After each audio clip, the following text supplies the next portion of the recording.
Este tema que voy a hablar con ustedes está bien cool, porque es una pregunta que yo estoy constantemente recibiendo y es ¿cuál es el mejor redoblante o cuál es el mejor snare drum? ¿Cuál? O sea que hay uno solo que lo hace todo. Hay un solo snare drum que es el mejor snare drum, o sea, el mejor redoblante, o como decimos aquí en Puerto Rico, el mejor eneal. Eh, ahí en realidad hay uno solo. Entonces, si hay uno solo, ¿por qué hay tantas opciones en el mercado de redoblantes? Si con uno yo lo puedo hacer todo. Eso está interesante.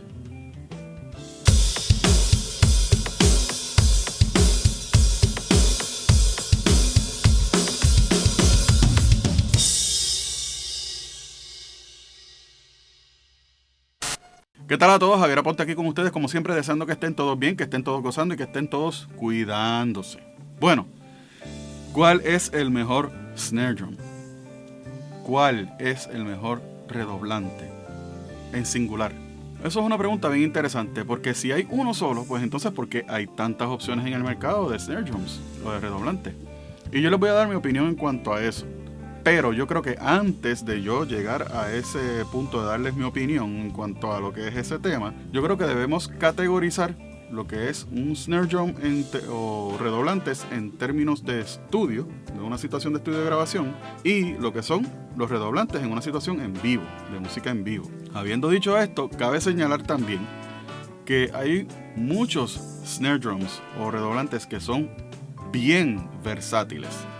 Pero la versatilidad no quiere decir que sea el mejor o que sea el único que lo pueda hacer todo. Y yo voy a ir poco a poco explicándoles por qué. En una situación de estudio de grabación, por ejemplo, es bien importante uno tener el sonido que es, ¿ok? Y si usted se da con unos productores que saben y tienen su mente bien clara en el sonido que quieren, les van a exigir ciertas cosas, ciertas cualidades en términos de lo que es el snare drum para grabar tal o cual canción, ¿ok? Y que ese snare drum cumpla y satisfaga las necesidades de esa canción en específico. Hablando en español, nosotros sabemos que hay redoblantes que son los pícolos o los sopranos, que son bien pequeñitos, 3 pulgadas de profundidad por 13 pulgadas de diámetro o 14 pulgadas de diámetro. Y de ahí pues empiezan a ser un poquito más profundos, como lo son los 4, 5, 6 y medio, 7, 8 por 14, 10 por 14. Y voy a concentrarme solamente en lo que es el diámetro 14 pulgadas porque es el más común. Pero a medida que la profundidad va, ¿verdad?, creciendo, pues entonces así mismo va a crecer ese sonido en específico. Se va a escuchar más profundo, se va a escuchar más grueso, más denso, el snare drum y todas esas cosas. Si por ejemplo yo voy a grabar un reggae o voy a grabar un ska, pues normalmente, ¿verdad?, o ya por la influencia musical de muchos años escuchando reggae o escuchando ska, pues ya yo sé que hay un sonido en específico que es casi como si fuera un snare drum casi sonando a timbal. Pues yo tengo unas opciones para llegar a ese tipo de sonido. Casi siempre son los pícolos o sopranos, que fueron los que les dije, 3,5 o 4 por 14 de profundidad, y subirlos en afinación, pero bastante, cosa de que se sienta ese tipo de snare drum y que esas cualidades salgan a relucir, ¿okay? Que es bien pequeño, que es finito y que se siente bien snappy, ¿ves? Y que ese ataque se siente bien presente, porque eso es una peculiaridad de sonido de snare drum para ese tipo de género musical. Si ahora vamos a lo que es una balada, por ejemplo, pues usted va a darse cuenta que si usted graba una balada con ese mismo pícolo con el que grabó ese ska, algo no va a sonar bien y algo se va a sentir como que dislocado. ¿Por qué? Porque si podemos decirlo así, históricamente hablando, una balada, la batería en una balada se siente mucho más gruesa, más pesada, más densa, y dentro de ese sonido está el snare drum o el redoblante, al igual que en el rock, en donde se tiene que sentir un redoblante que se oiga bien punchy, que se oiga bien in your face, bien en tu cara, bien presente, pero que se oiga con mucho cuerpo y con mucha profundidad. Pues entonces, si ya yo sé eso, y ya yo sé que esa es la tendencia en sonido en lo que es el snare drum hacia ese tipo de música, pues entonces yo voy a buscar un snare drum o un redoblante que sea 6,5 por 14, o 7 por 14, o 8 por 14, dependiendo, ¿verdad?, la necesidad musical en ese momento.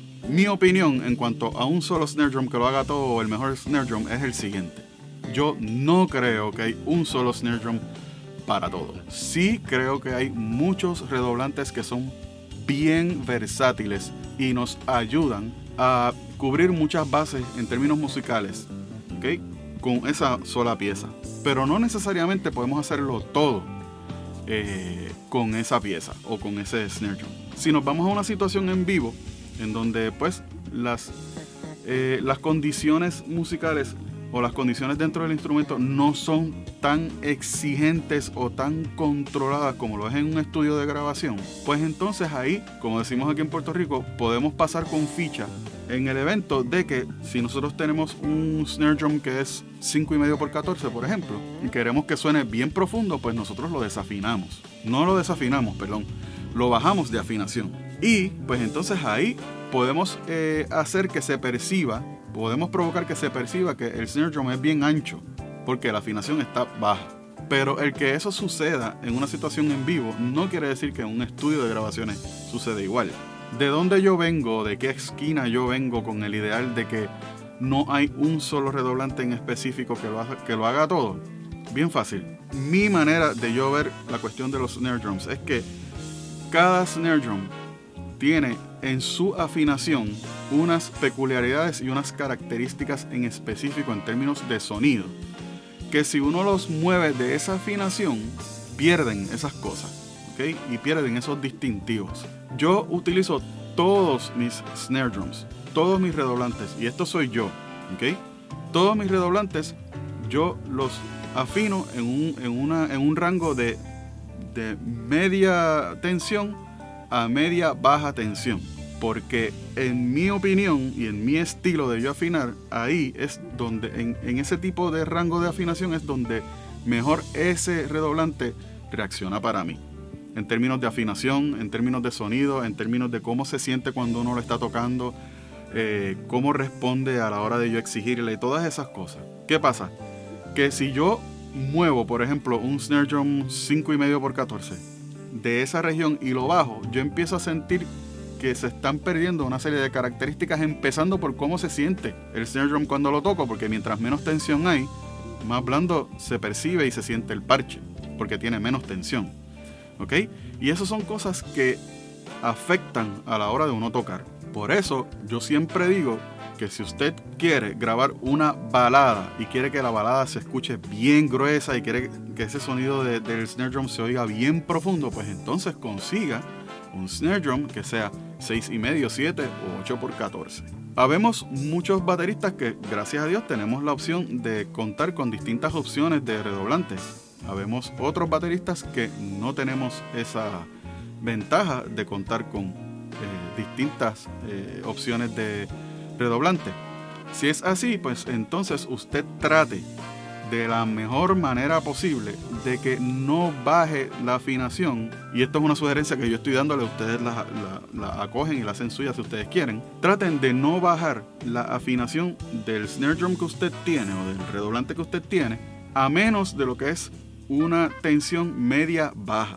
¿Por qué? Porque si usted baja de ahí y afina su redoblante a una tensión baja, usted va a sentir que los ghost notes no les van a responder igual, porque la baqueta no va a rebotar y no va a reaccionar igual. ¿Por qué?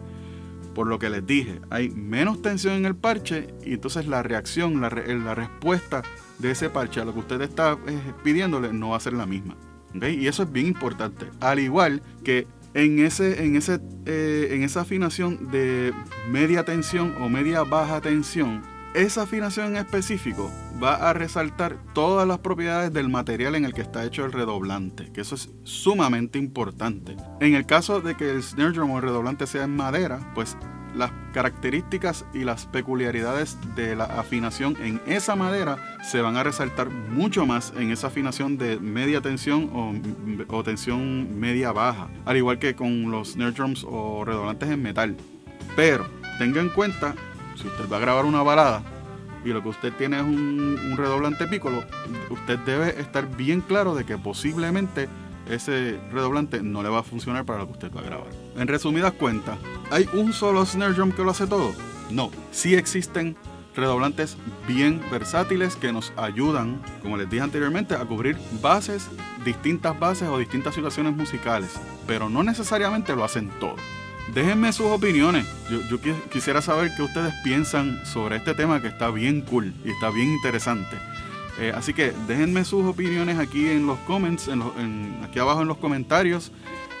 No necesariamente su opinión sea la misma que la mía, pero como quiera, eso es lo cool, que podemos entonces ver las opiniones de ustedes y las opiniones mías y comparar y llegar a cosas cool, ¿ok? Así que suscríbase si no lo ha hecho, dele a la campanita, dele al botón de like y sigan cuidándose, por favor, ¿ok? Cualquier cosita que tengan preguntas o dudas, javierapontepr.com/contact o aquí en los comentarios también, ¿ok? Cuídense mucho, Dios los bendiga y los veo en la próxima.